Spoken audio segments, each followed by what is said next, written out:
Մինչև հուլիսի 19-ը կատարեք գնումներ Իդեալ համակարգի խանութներից եւ ամեն շաբաթ ստացեք հնարավորություն շահելու 500,000 դրամ արժողությամբ ճամփորդական ուղղագիր դեպի Կարմիր ծով, Իտալիա, Իսպանիա կամ ձեր նախընտրած ուղղությամբ։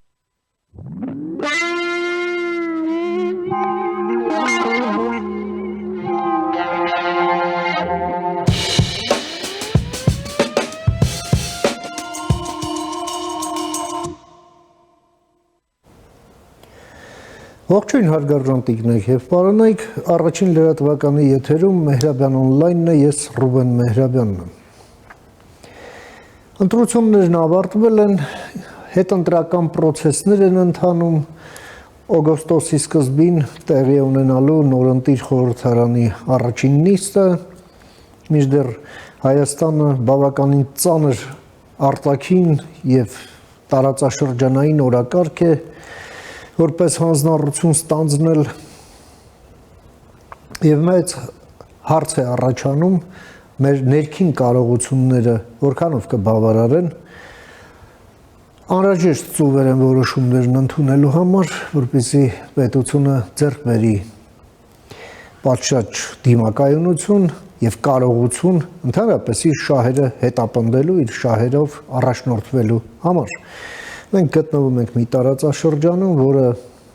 մի քանի, այսպես ասենք, պրոյեկտների բախման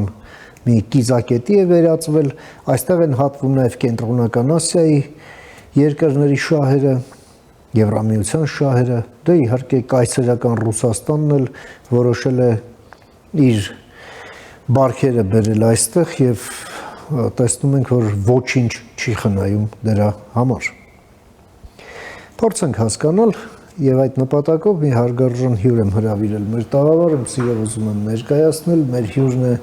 Restart նախաձեռնության գործադիր տնօրեն Յուրի Ավագյանը, բարև ձեզ պարոն Ավագյան, բարև ձեզ տեսնել, շնորհակալ եմ հրավերս ընդունելու համար։ Ես էլ եմ շնորհակալ հրավերի համար։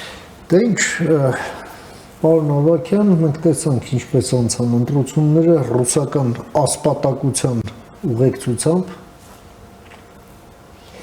Դա էլ քիչ էր, նաև առևտրային պատերազմ հայտարարվեց Հայաստանի դեմ,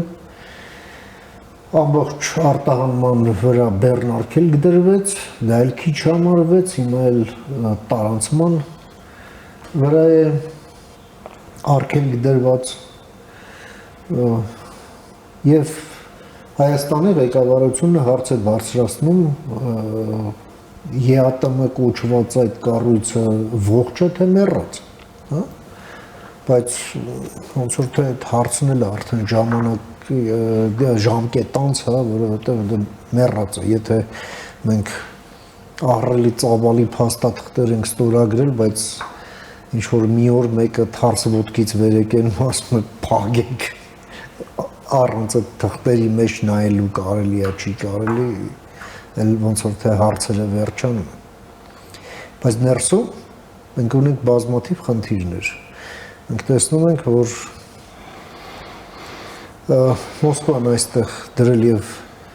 բուծել է իր 5-րդ շարասյունը 6-րդ պալատը հա եւ այլ եւ ըստ էության այս ընտրության արդյունքներով զավթած է պահում ընդդիմությունը Համեցեք։ Շնորհակալություն իհարկե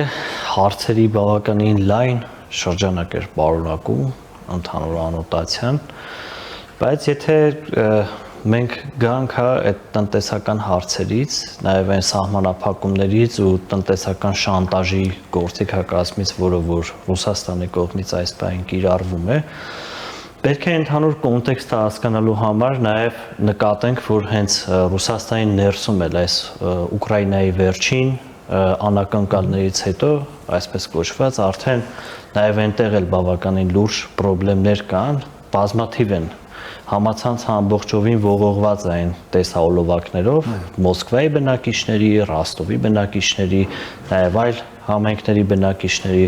ովքեր որ օրինակ նկարահանում են ու ցույց են տալիս գազալցակայաններում արկա անծայրածիր հերթերը եւ կարծես թե այս պատերազմից բխող բարդությունները, իհարկե պատերազմը ինքնին դժբախտությունն է, բայց պատերազմից բխող անհարմարությունները վերջապես հասել են նաև Ռուսաստանի մետրոպոլիայի ժողովրդին եւ կարծես թե այդ սոցիալական թեմայի հետ կապված այնտեղ նաև կան դժգոհություններ, որոնք որ բխում են հենց տնտեսական խնդիրներից ու որի մասին նաև Ռուսաստանի նախագահը խոսեց, նշելով, որ հիմա իրենք քննարկում են, որ կարող է առհասարակ անորոշ ժամանակով արգելափակեն դիզելային վառելիքի արտահանումը։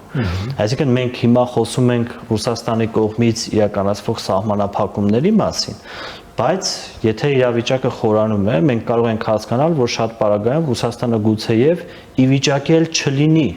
որոշակի օրինակ ապրանքաշրջանառություն ապահովել այդ ասիական երկրների շրջանում, որի մաս ենք նաև մենք։ Ինչ վերաբերում է մեզ, իհարկե այն սահմանափակումները, որ կան, դրանք հենց Հայաստանի ներքաղաքական միջավայրում կոնկրետ փոփոխություններ արձանագրելուն են միտված ու կարծես թե շատ սինխրոն Հայաստանի ռուսական ընդդիմության հետ հենց Կրեմլը աշխատում էր եւ երբ որ այստեղ մեզ որոշակի քաղաքական ուժեր նախընտրական շրջանում զգուշացնում էին տնտեսական արդեն հավանական խնդիրների մասին, որ Ռուսաստանի հետ կառաջանա, մենք դա արդեն ուղիղ կերպով հենց տեսանք անմիջական նախընտրական ֆոնին ու նաև մենք տեսնում ենք հիմա։ Ամեն դեպքում ես ցանկանում եմ հիշեցնել զենքի հետ կապված պատմությունը, Էլի Հայաստանի ռազմարտությունաբերական ոչ միայն առասարակ զենքի մատակարարման գործում 90%-ից ավելը մեր զինատեսակների եկել էին, գալիս էին Ռուսաստանից, բայց դա ամենածանր կախվածությունն է։ Այո, բայց արի ու տես, որ երբ որ Ռուսաստանը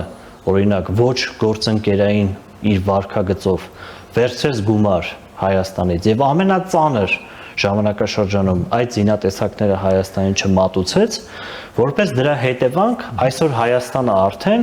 մոտ 70% իր զինատեսակների բերում է այլ երկրներից, ոչ թե Ռուսաստանից։ Ավել, կարելի է 90-95 դա բան չկա։ Շատ ավելի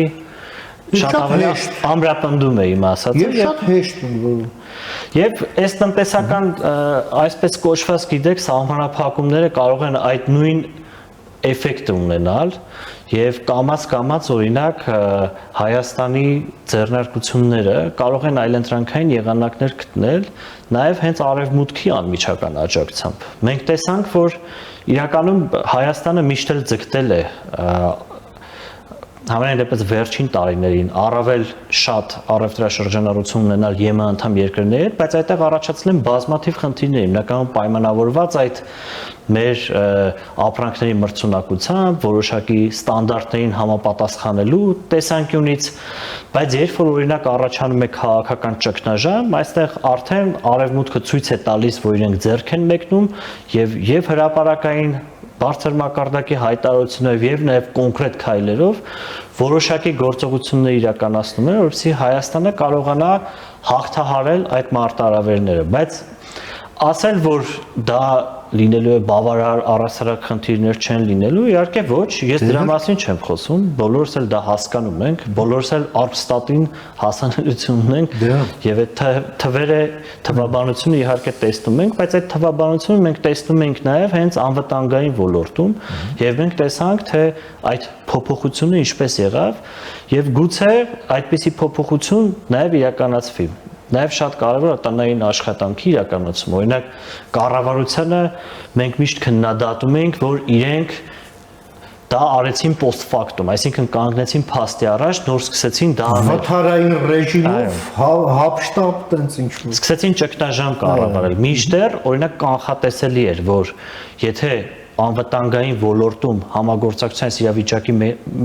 իրավիճակում եթե հապկում անդամակցությունը սառում է, եթե օրինակ կա նմանատիպ հռետորաբանություն Հայաստանի ժողովրդավարական ուղու ինքնիշխան որոշումների նկատմամբ, ապա մնացած կախվածություններն էլ Ռուսաստանից, հենց Ռուսաստանի կողմից շահարկվելու են, գործիքայնացվելու են Հայաստանի դեմ եւ զարմանալի չպետք է լինի։ Այո, սա միանշանակ ենթադրելի էր, ուղղակի ժամանակի հարցեր, իսկ այդ ժամանակը հենց Ռուսաստանը ընտրեց ընտրությունների ֆոնին, որ շանտաժի միջոցով փորձի ընտրական վարկագծի վրա քաղաքացիների ունենա ազդեցություն եւ ժամացույցի նման կարելի ասել դա եղավ։ Պարոն Ավագյան, մենք տեսնում ենք, որ Շատերն էին ասում, երբ այդ սահմանափակումները սկսեցին գործի դրվել, որ դե լավ էս ամենը ընտրություններով է պայմանավորված, ամսի 7-ն է կանցնի, կգա պայմանական ամսի 8-ը, ամեն ինչ կանցնի կգնում, եք տեսեք ոչ մի բան չի անցել, չի գնում եւ չի էլ գնալու, այսինքն Ռուսաստանի սահմանը որտեղ է, այդտեղ որտեղ քիթը կպնում է ինչ-որ մեկի բռունցքին, ռուսները ուրիշ լեզու չեն հասկանում, պատկերավոր ասած, մենք տեսնում ենք, որ Հայաստանում հենց վարչապետի մակարդակը շատ լավ հասկանում են, ոստեղ ինչ-որ հաշիվներ է պետք մաքրել, էլի, ասենց չի կարող լղկած շարունակվել անվերջ, հենց իրենք ասեն, մենք պատասխանենք, իրենք անեն, մենք ինչ-որ եւ այլն։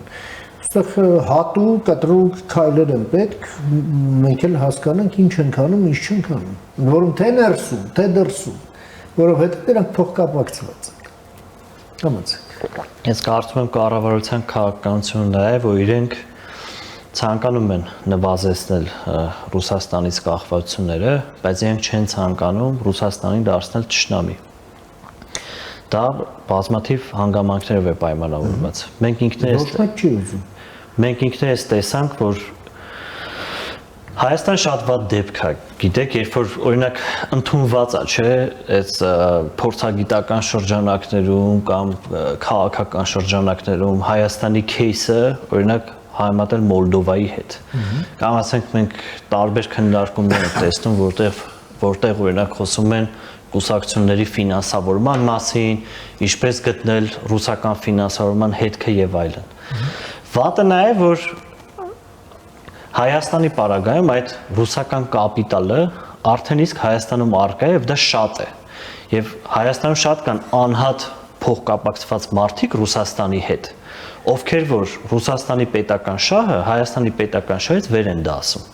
Եվ այդ մարդիկ ընդհանուր առմամբ, ինչպես երևում է, քաղաքական առումով ամեն ինչի էլ պատրաստ են։ Այնա որ իրենց դիրքերը ամրապնդեն այս երկրում։ Եվ սա, այսինքն Հայաստանի առանձնահատկությունն է, որ հենց ներսից Հայաստանը դիմադրողականության առումով Ռուսաստանի նկատմամբ շատ թույլ է։ Նայեք այդ կուսակցությունների ֆինանսավորման մասին, որ խոսում ենք, եկեք հաշվենք, թե ռուսական քանի ձեռնարկությունը Հայաստանում շատ հանգիստ աշխատում, բանկերը աշխատում են, միևնույն ժամանակ այս արևմտյան սանկցիաների շրջանցելու հետ կապված Հայաստանի տնտեսվարողները Ռուսաստանի տնտեսվարողների հետ աշխատում են։ Հետևաբար կառավարության կողմից իրականացվող այդ լրջագույն որոշումները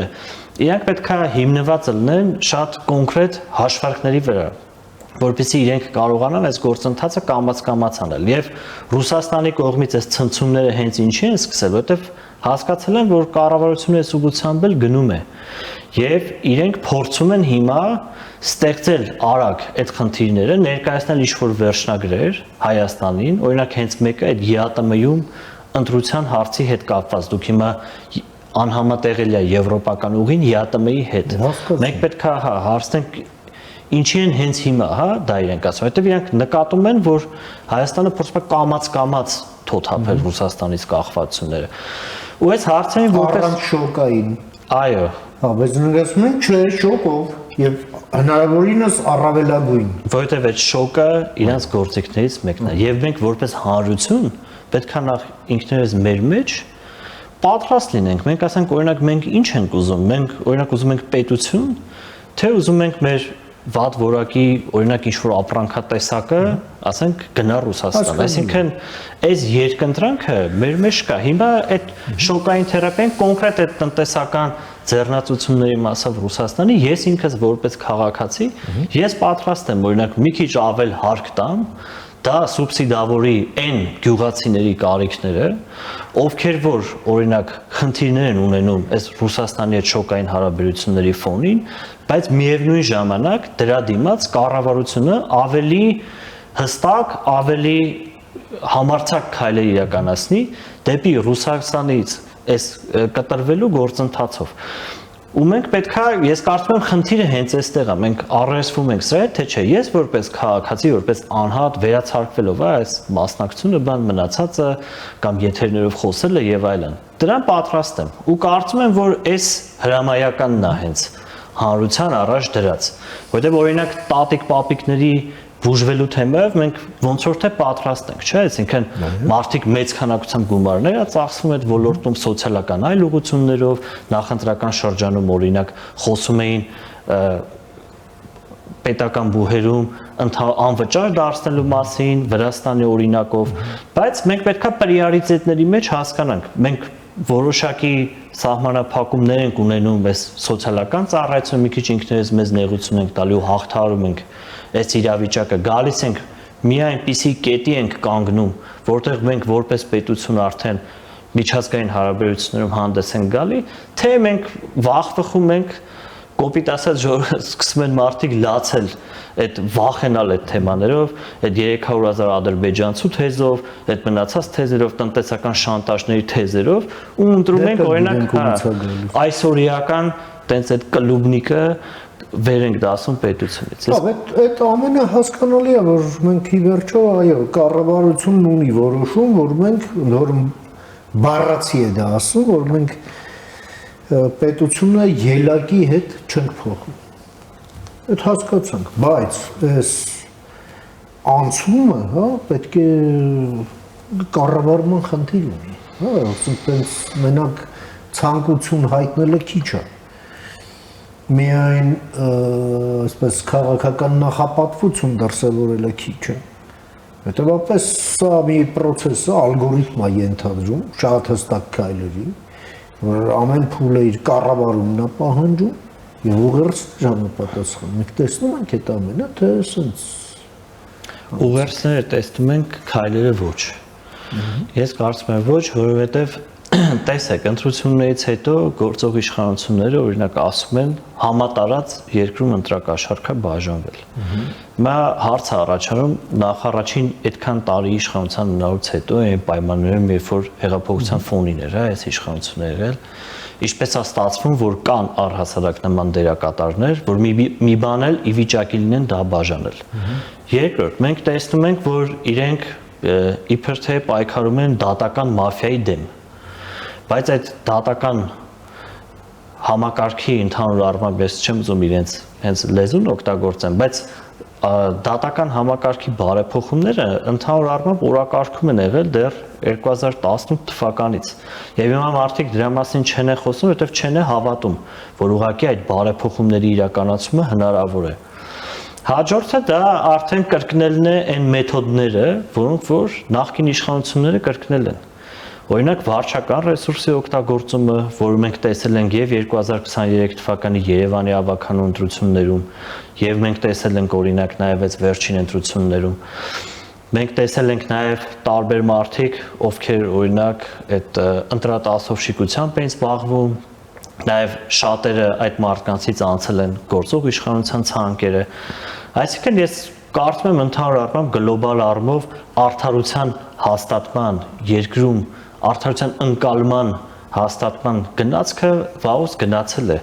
եւ ես չեմ կարծում թե այս իշխանության օրոք դա հնարավոր է իրականացնել այս իշխանության օրոք հնարավոր է իրականացնել որոշակի միջազգային պրոյեկտներ տնտեսական պրոյեկտներ ու քաղաքական պրոյեկտներ օրինակ այնպիսին ինչպիսիք են TRIP-ը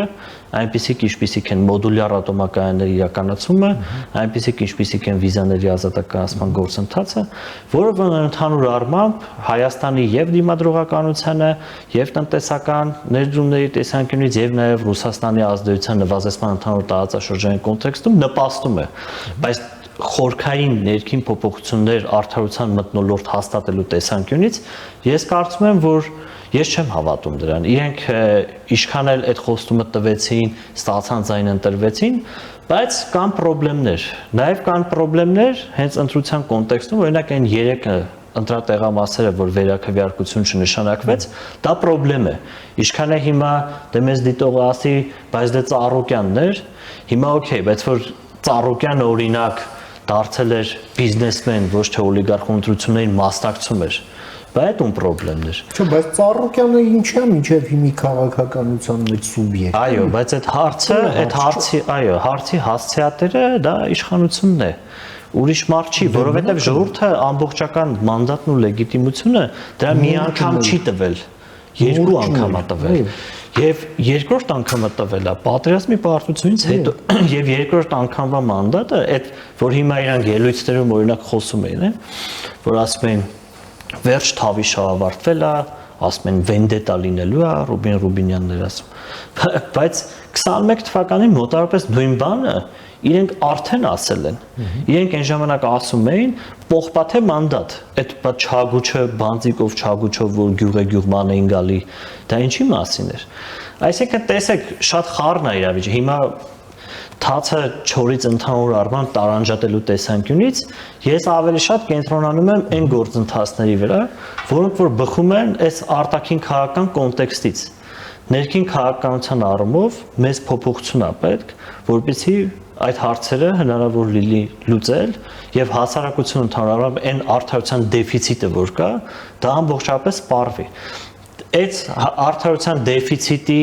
հարցը լուծելու հետ կապված հույսերը շատ առումով կապվում էր այն ժողովրդավարական ուժերի հետ, որոնք ընդդիմադիր են Փաշինյանին, բայց նաև կապ չունեն երկրորդ, երրորդ նախագահների հետ, բայց այդպիսի կոալիցիոն բլոկ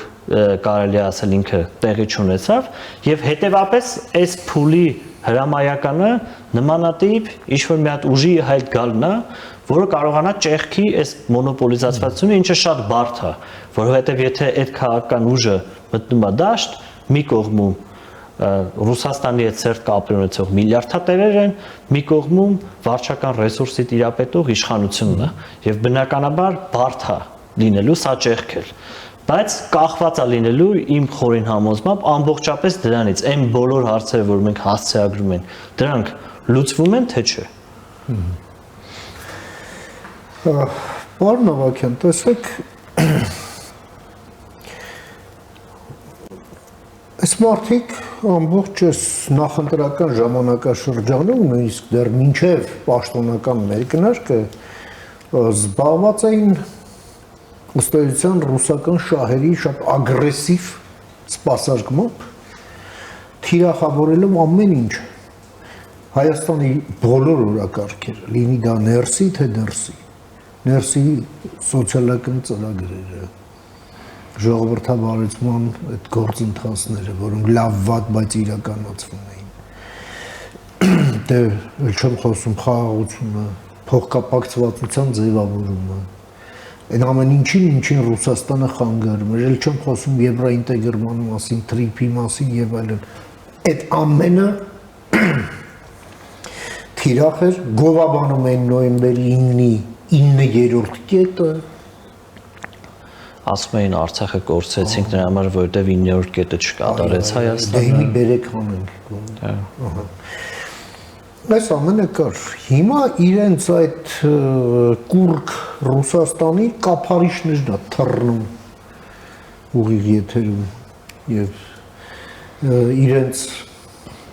քաղաքական հայրիկն էլ տեսնում ենք անմեղսունակը, ստեյություն։ Քաղաքականապես անմեղսունակ կլինիկորեն չգիտեմ։ Այսինքն այնտեղ ոգեշնչվելու բան էլ չի մնացել։ Ընտրություններին էլ այսպես պատկերավոր ասած այնպես լավ ջարդկեր են։ Ու հիմա լրիվ ֆրուստրացիայի մեջ են զբաղված են անցած ընտրությունները դելեգիտիմացնելով, թամաշայի վերածելով նաև այդ process-ը, տեսնում ենք ոմանք իրենց ոնց են պահում սահմանադրական դատարանը եւ այլն։ Դրան ինչ է հետևելու։ Համոց։ Ես կարծում եմ, որ նորություն չի հետևելու, գիտեք, առասակ ես սկզբից մի հատ ասեմ իմ պատկերացրած ամենալավ սցենարը իրավիճակը հանգուցալուծելու, բայց հետո կանրադառնամ իրականությանը, էլի իմ պատկերացրած ամենալավ սցենարը նա կլիներ, որ այն բոլոր քրեական գործերը, որոնք որ կան ընտրակաշառք բաժանելու թեմայով, այդ քրեական գործերի վերաբերյալ լինեին դատական վճիռներ, այդ դատական վճիռների արդյունքում մի հատ կենտրոնական ընտրական հանձնաժողով գնահատական տար ընտրակեղծիքների ռեալ ծավալի մասին, քաղաքական դաշտից այդ խոսակցությունները բերելով համելի իրավական ու փաստարկային դաշտ եւ դրանից հետո նշանակվեին նոր ընտրություններ եւ եթե այդ ընտրակաշառքների ծավալն էլ օրինակ հենց օրենքով կապվեր տարբեր ուժերի անհատների հետ, այդ մարդկանց ուղղակի արգելվեր մասնակցելու ընտրություններին ու այդ նոր ընտրությունները լիներ։ Ամեն դեպքում այս սցենարը դնում ենք մի կողմ, հիմա գնում ենք այն ինչ ունենք։ Տեսեք, իրենք հենց ամենասկզբից էլ, երբ որ ընտրության արդյունքները ամփոփվեցին եւ դեռ Սահմանադրական դատարանը նիստեր չէր անում այդ տարբեր դիմումների հիման վրա, այդտեղ ընդհանուր առմամբ երևում էր, որ իրենք ընդունել են իրենց պարտությունը եւ ուղղակի պատրաստ են հիմա գնալ խորհրդարան, վերցնել այդ մանդատները, այդ որ իրենք ստացել են, ուղղակի սպասել հարմար պահի, էլի այն թրիփի նման, որ որից է գործընթաց էլի լինի, դա իրենք սկսեն տորպեդարել արդեն ավելի շատ մանդատով, քան ունեին 21 թվականին ձևավորված խորհրդարանի արդյունքում, որի արդյունքում ընդհանուր առմամբ քաղաքական դաշտի իրավիճակը առհասարակ չի փոխվում, այսինքն այնտեղ պատկերացնենք, հա, մի պայս նոր ձևավորվող խորհրդարանը, այդտեղ իշխանությունը իրենց ասելու ընտրակեղծիք բաժանող եւ էլի թալանչի ու նախկին եւ իրենք էլի այդ նույն իրենց երգն են երգելու Ռուսաստանի հետ հարաբերությունները փչացնելու, Արցախը ծախելու մասին։ Այսինքն գլոբալ առումով որակական որևիցե փոփոխություն ես առհասարակ չեմ տեսնում ու կարծում եմ, որ ինքը շատ նման է լինելու այդ բանի խորհրդարանին, որ մենք ունենք։ Իրենք ատամները սրած ուղղակի սպասելու են մի հատ էլի, ասենք, ԵՄ-ի հետ կապված ինչ-որ առաջընթաց փորձի գրանցի Հայաստանը կամ ինչ-որ նոր պրոյեկտ կա, դրա դեմ դուրս գան պայքարել, բայց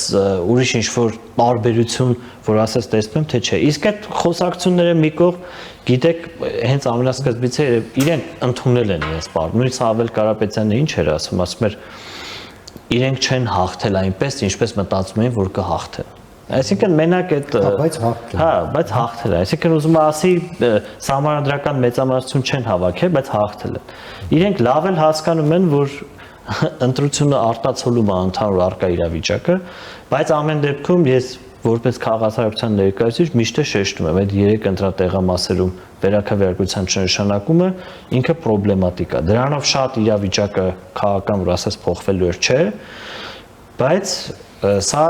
կարող խոսքս հիշեք, այդ 3 ընտրատեղամասերի թեման անընդհատ լոբի է արվելու մեր դեմ արևմուտքում ու նույն այդ ռուսական դերակատարների միջոցով։ Ու դա լիքը հարցա թե ինչպես կազդի, որտեղ մենք գիտենք, որ ԵՄ-ում կայացվող բոլոր որոշումները ԵՄ անդամ երկրները մասնակցում են այդ որոշմանը, եւ այնտեղ օրինակ հաստատ կարող են գտնել այնպիսի երկրներ, ովքեր Հայաստանի նկատմամբ այդքան էլ լավ վերաբերմունք չեն, այդքան էլ օրինակ ողջևորված չեն, հա, Հայաստանի դեպի ԵՄ գնալու ջանքերով, եւ իրենք ուղղակի հղում անելով այդ նախադեպի վրա կարող են հավելյալ խոչընդոտներ ստեղծել հենց Հայաստանի համար։ Շատ շնորհակալ եմ, պարոն Նովակյան։ Ես եմ շնորհակալ։ Ձեզ կարևոր դիտարկումները եւ գնահատականները մեր հեռուստադիտողին ներկայացնելու եւ ձեր ժամանակից մեր եթերին հատկացնելու համար մինչ նոր հանդիպում եւ ամենայն բարիք։ Մերսի, հաջողություն։ Մենք զրուցեցինք մեր գործընկեր Restart նախաձեռնության գործադիր տնօրեն Յուրի Ավագյանի հետ, լսեցինք իր դիտարկումները կապված Հայաստանի ներքին եւ արտաքին անելիքների հետ։ Այս հետընտրական ժամանակաշրջանում։ Կարճ դադարից հետո կվերադառնանք, մնացեք առաջին լրատվականի հետ։